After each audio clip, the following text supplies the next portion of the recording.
Ya, masih melanjutkan pembahasan tentang wajib tes PCR penumpang pesawat, pemerintah memutuskan melakukan penyesuaian kebijakan terkait syarat untuk pelaku perjalanan menggunakan transportasi udara.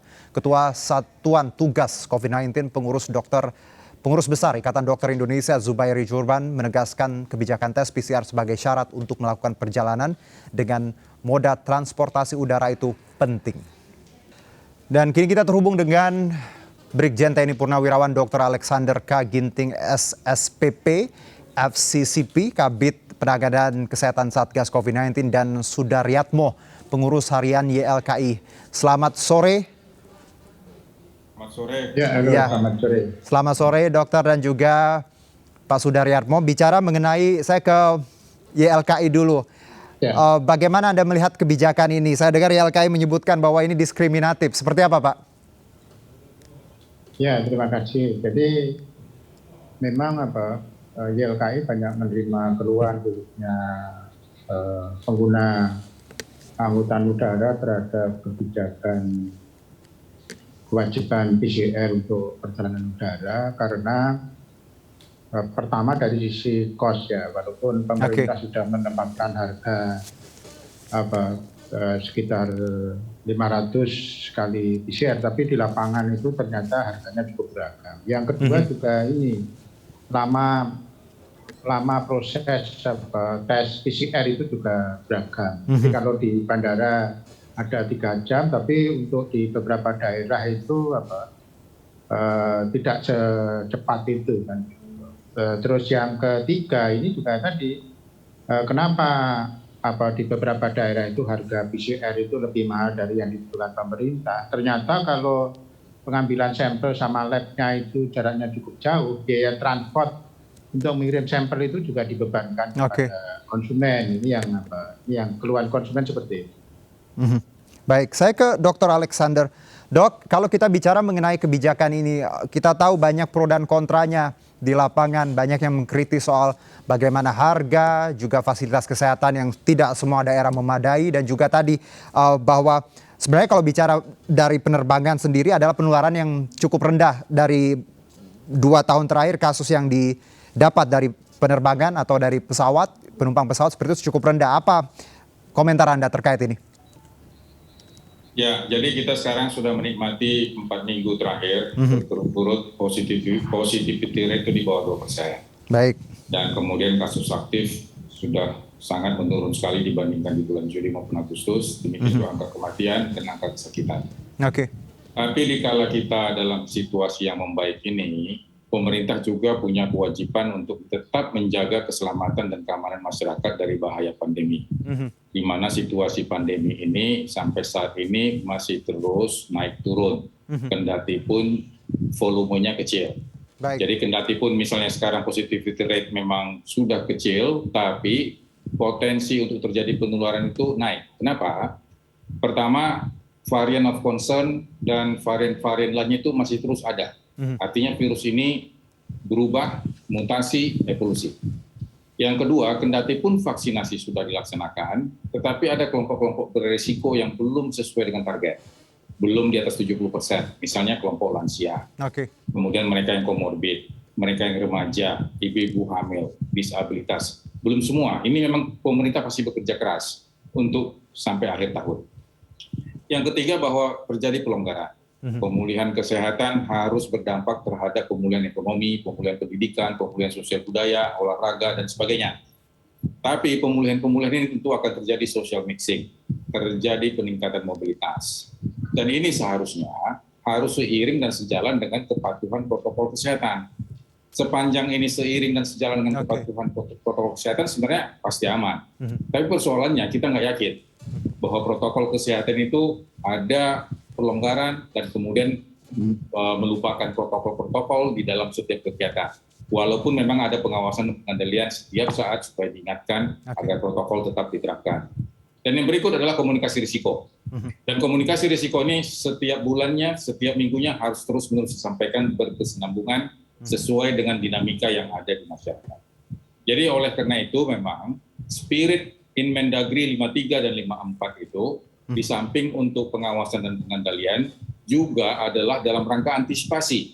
kita akan menyambut libur Natal Tahun Baru, libur yang panjang. Baik. Kemudian di dalam pelonggaran ekonomi, penumpang pesawat juga ditambah kapasitasnya. Yang tadinya berjarak, berselang-seling, sekarang sudah penuh, di atas 80%. Sering terdapat kapasitas penumpang. Sehingga tidak ada lagi social distancing. Oleh karena itu, pemerintah menyadari benar bahwa positivity rate itu turun. Dan kenapa harus PCR. Tetapi ini adalah suatu strategi untuk mengunci. Di samping ada pelonggaran, ada penguncian. Supaya mobilitas yang tinggi, karena pesawat ini memang jarak tempuhnya hanya 2 jam, 3 jam, tapi mobilitas tinggi. Saya pergi ke Surabaya pagi, sore saya bisa balik lagi ke Jakarta. Demikian juga yang dari Medan pergi ke Jakarta, mungkin besok pagi dia sudah balik lagi ke Medan. Jadi mobilitasnya tinggi. Memang kereta api jangkanya panjang, jumlahnya besar, tetapi tidak setinggi mobilitas di dalam pesawat.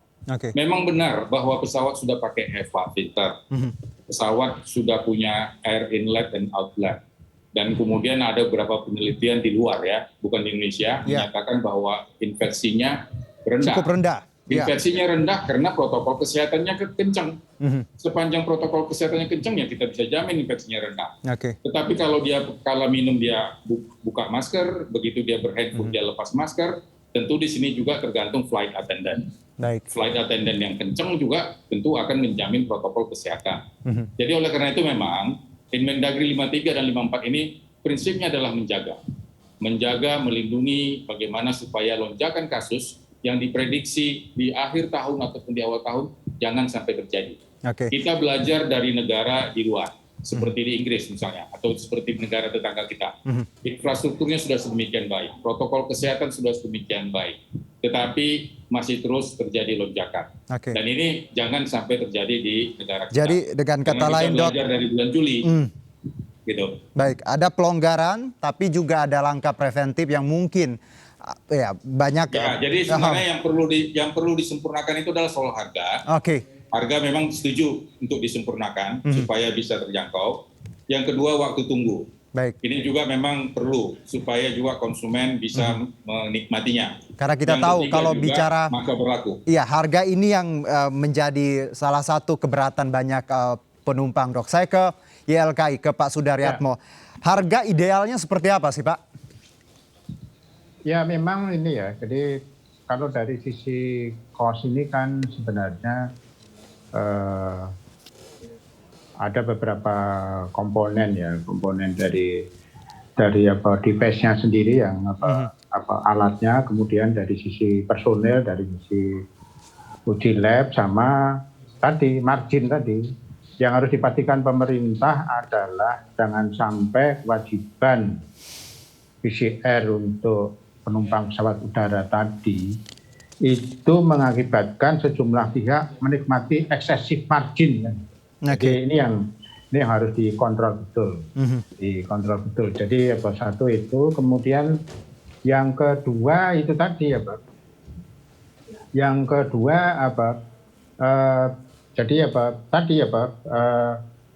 menjadi tidak adil untuk daerah-daerah yang fasilitas labnya itu masih terbatas karena dia harus membayar lebih mahal. Jadi untuk Jawa Bali mungkin aksesnya lebih gampang. Tapi untuk luar Jawa itu tadi, yang saya katakan tadi, kalau biaya transport sampel dibebankan kepada konsumen, ini menjadi tidak adil untuk penumpang-penumpang di remote area yang fasilitas labnya itu masih terbatas. Baik, saya ke dokter. Dok, harga dan fasilitas lab ini tidak semua wilayah di Indonesia punya tadi standar yang sama. Ada yang beberapa labnya juga jauh dan tentunya harganya pasti tidak murah. Seperti itu. Bagaimana Anda menjawab ya banyaknya masukan terkait ini? Ya, sebenarnya ini sangat-sangat disadari pemerintah karena memang kebutuhan tes ini, kebutuhan protokol kesehatan ini memang untuk menjaga supaya tidak terjadi infeksi. Oleh karena itu memang mengenai harga ini 2 bulan yang lalu Dirjen Yankes Kementerian Kesehatan sudah mengatur soal berapa harga pelayanan di Pulau Jawa Bali dan berapa harga di luar Pulau Jawa Bali. Tetapi untuk harga ini memang perlu ada pengawasan khusus dan ada perlu kontrol agar memang bagaimana harga ini sesuai dengan yang sudah distandarisasi pemerintah. Jadi oleh karena itu kita berterima kasih atas respons dari berbagai kelompok masyarakat yang sudah mengkontrol mengenai harga-harga ini. Dan kita berharap mengenai harga-harga ini tentu kita akan menunggu arahan dari Bapak Presiden ataupun Bapak Menteri Kesehatan supaya harga ini bisa disesuaikan, termasuk harga pokoknya dan termasuk harga pelayanannya. Kemudian satu lagi yang mungkin juga adalah waktu tunggu. Dan waktu tunggu ini juga penting, tentu ini juga berakibat oleh karena sebaran laboratorium ini tidak merata. Saya setuju dengan apa yang disampaikan oleh Pak Sudar. Memang distribusi laboratorium ini perlu ditambah. Kemampuan dari SDM-nya juga perlu ditingkatkan. Oleh karena itu, memang salah satu saran yang mungkin segera mungkin akan dilaksanakan mengkonsolidasi seluruh laboratorium yang melaksanakan PCR di seluruh Indonesia yang khususnya mempunyai bandara. Di bawah 100 rata-rata ya Pak ya. Dan kita harapkan juga PCR bisa terjangkau karena kalau kita lihat harganya sekarang untuk 2 kali bolak-balik saja sudah satu harga tiket seperti itu. Terima kasih Pak Alexander Ginting, Kabid Penanganan Kesehatan Satgas COVID-19 dan Pak Sudaryatmo, Pengurus Harian YLKI. Salam sehat. Terima kasih. Terima kasih. Salam sehat. Baik, kita akan kembali tetap bersama kami.